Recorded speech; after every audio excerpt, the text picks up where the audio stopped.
Tingnan nyo tong matanggan to. Oh. Itong matanggan to, nasunugan ito. Pero, noong tinulungan nila, tas pinatayuan siya ng bahay, paggalit-galit pa siya. Oh, tingnan nyo.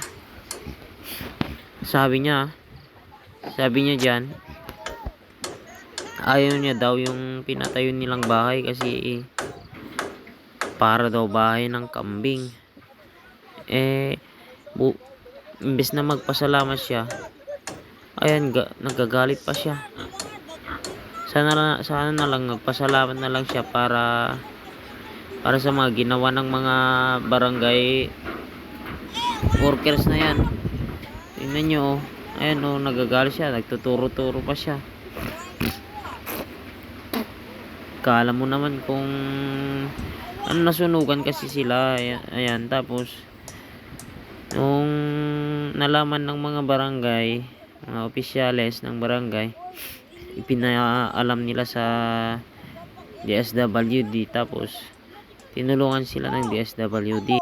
Pero ang gumawa niyan yung mga barangay tanod, mga barangay official, para hindi na sila kukuha pa ng trabador na babayaran nila. Libre na yan.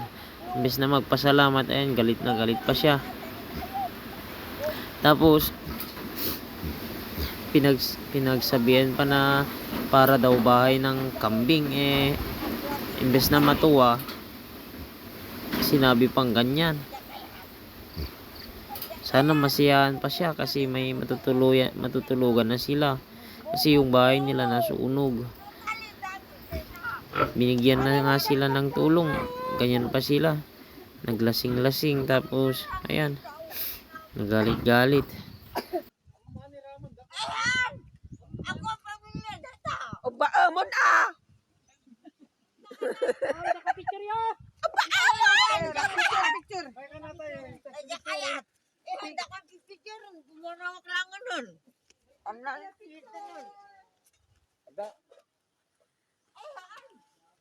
Ay, kasano ka? Kita soy tayo. Okay. Bati yun.